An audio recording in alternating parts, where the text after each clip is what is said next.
dengan kemasan lain. Iya, gitu. Dan itu yang bikin kita jengkel sebagai orang yang selalu bikin podcast. Kita harus mengulang-ulang tema yang sama gitu loh, Bang.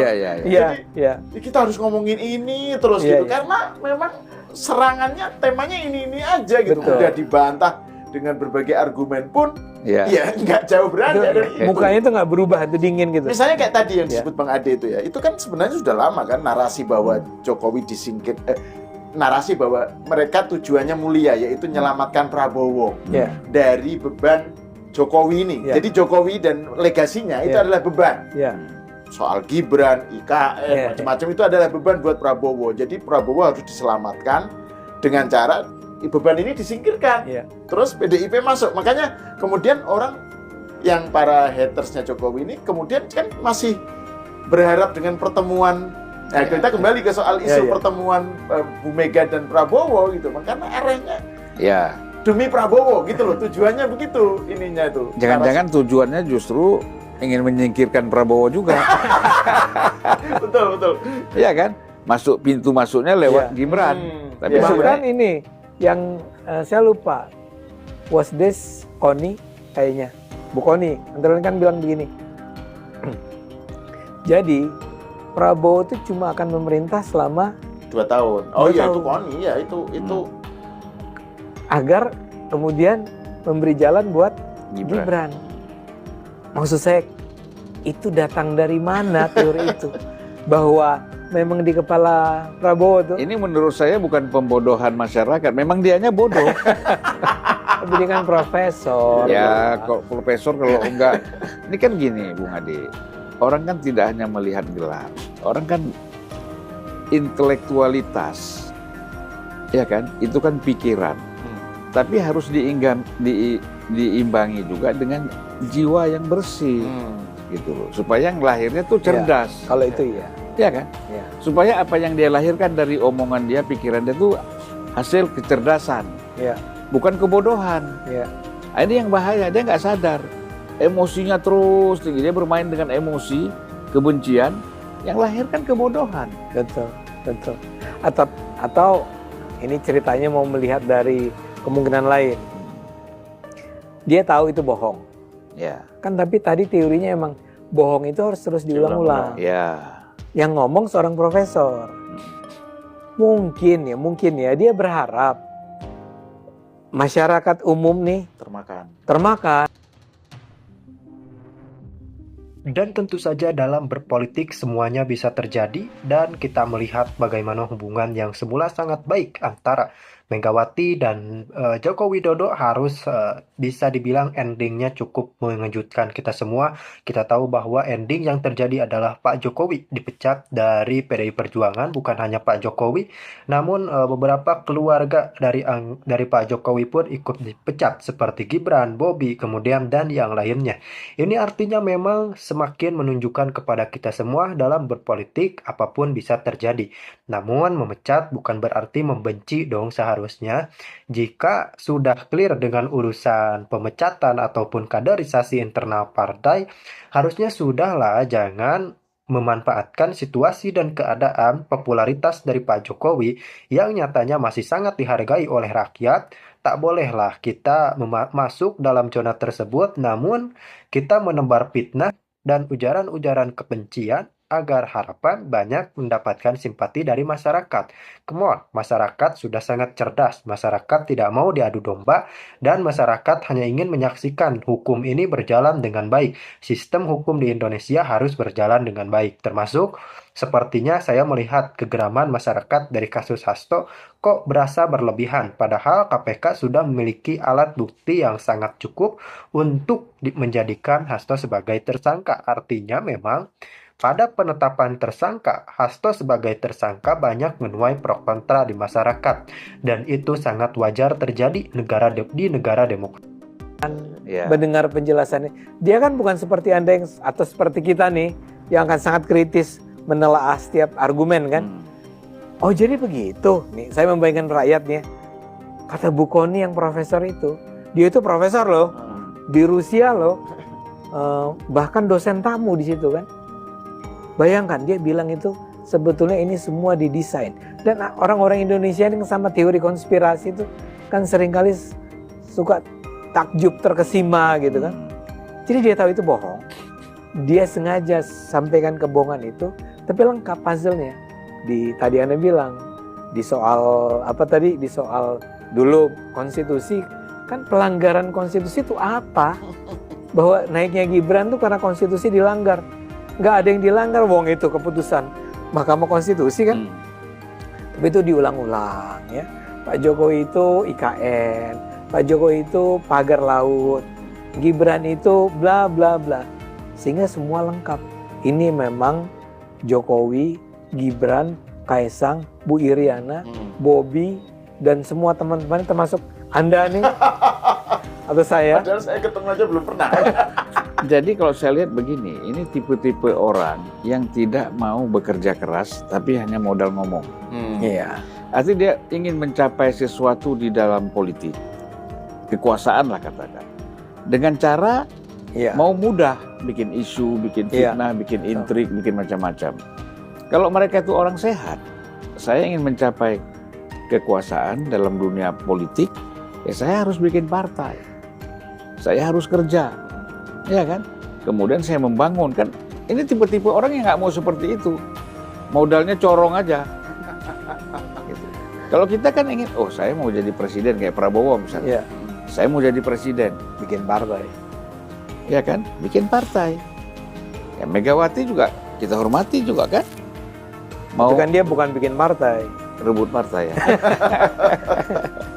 Nah, kembali ke soal Bu Mega dan ini mungkin poin terakhir.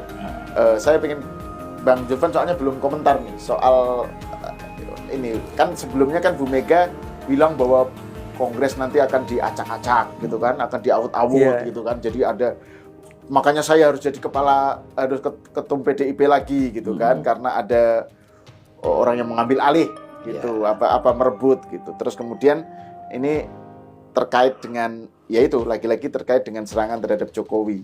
Nah, terus kemudian ada pertemuan nih Bang, rencana pertemuan yang jadinya kapan kita nggak tahu antara Prabowo dengan Bu Mega gitu. Nah, menurut Bang Zulfan nih, ini sebagai orang yang tahu dalemannya PDIP dan pernah dekat dengan Bu Mega, ini apa yang sebenarnya terjadi nih di PDIP kaitannya dengan Prabowo, dengan Jokowi? Kalau saya lihat begini, yang pertama ya, dalam konteks tadi Ibu Mega akhirnya memutuskan dia harus maju lagi misalnya. Ini memang ada orang-orang yang mereka bisa hidup dan bertahan dan bisa besar di PDIP dengan adanya Bu Mega. Nah, akhirnya mereka masukkanlah pikiran-pikiran segala macam isu, intrik kepada Ibu, ya kan, bahwa Jokowi ingin men-take over di Kongres ini, akan diganggu, akan diintervensi misalnya. Nah, karena apa? Mereka ketika Ibu Mega tidak menjadi ketua umum lagi, misalnya digantikan oleh Puan, mereka nggak nyaman. Iya kan? Satu mungkin Puan lebih fresh, lebih bisa menerima info tapi selektif. Ya kan? Kalau Ibu kan masih pendekatannya emosional, itu dimanfaatkan gitu loh. Nah oleh karena itu saya melihat bahwa orang-orang seperti ini bahaya yang ada di PDIP. Jadi memanfaatkan satu, ya kita tidak mengatakan semua orang berusia sudah lanjut itu emosional. Tetapi kan ada orang-orang tertentu memang emosional dan emosinya itu dipakai, ya kan? Misalnya satu contoh, saya tanya kepada salah satu orang inti lah di PDI, Ibu itu sudah survei Prabowo sudah 50%, ya kan? Ganjar itu paling bawah, lebih bawah dari Anies.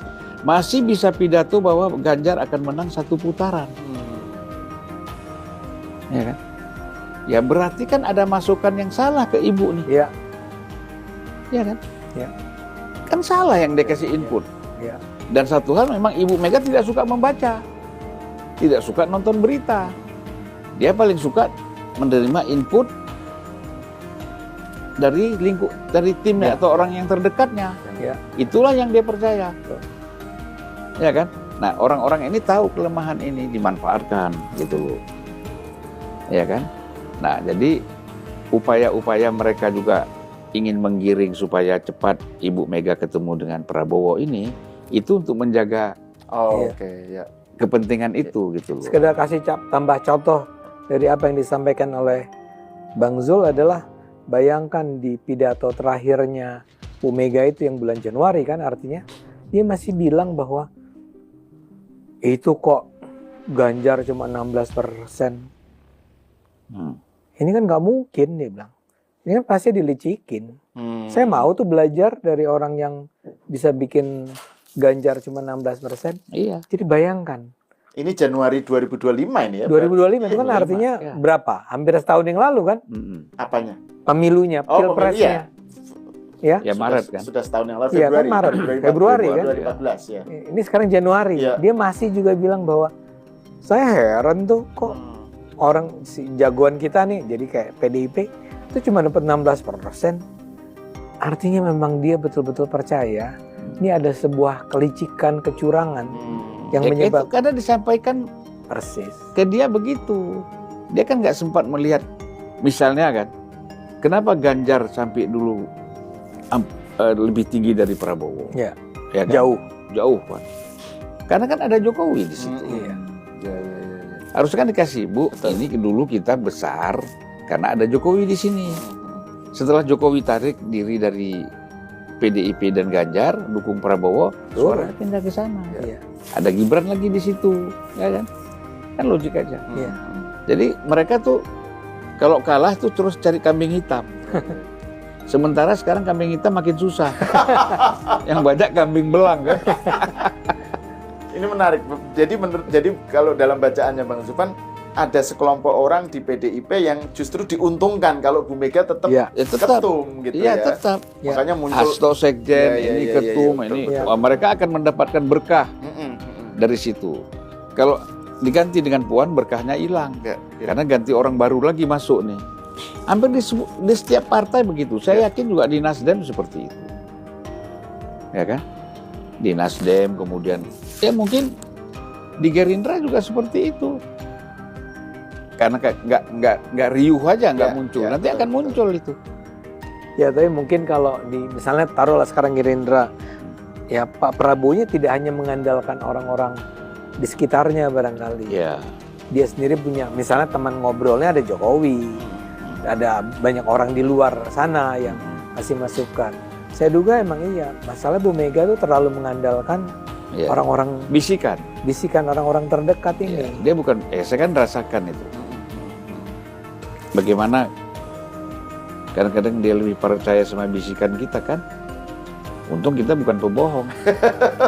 Ini buat penonton, Bang Zul bisa ngomong begini karena dia mantan. Iya. Orang dekatnya Bu Mega dulu. Iya. Yang selalu menemani Pak Taufik Kemas. Nemenin ngobrol siang, makan sarapan Bang ya. Kalau saya hampir tiap Jumat itu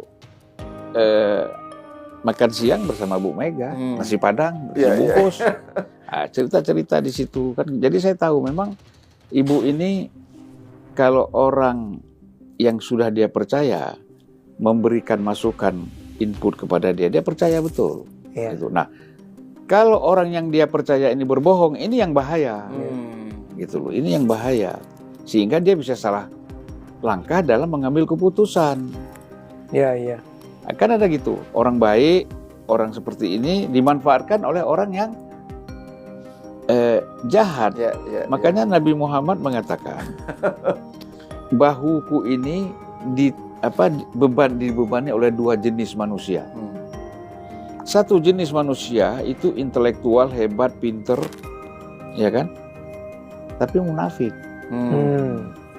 Rajin ibadah segala macam, pergi haji bolak-balik, umroh bolak-balik, tapi ya munafik. Kan? Tapi munafik. Itu beban. Satu lagi adalah orang yang bodoh, jahil istilahnya. Ya kan? Orang yang bodoh ini selalu dimanfaatkan oleh orang yang munafik ini tadi. Iya. Ya kan? Orang yang bodoh ini kan melihat pokoknya jidatnya hitam. Iya. Pokoknya dia pulang pergi haji. Iya. Ya kan? Pokoknya dia ini baca Qur'annya bagus. tapi kan hipokrit. Tapi orang ini karena bodoh nggak lihat hipokritnya. Pokoknya orang ini simbol-simbol formalitas bagus, sudah ikutin aja. Suruh demo, suruh apa, ikut. Itu problem kita sekarang. Iya. Ini bagian akhir ini, bagian pernyataan Bang Sultan yang akhir ini nanti bisa saya potong untuk hikmah Ramadan. Jadi sudah punya bahan nih. Cokro udah punya bahan nih. Dipotong saya untuk di pundak saya ada 2 jenis manusia.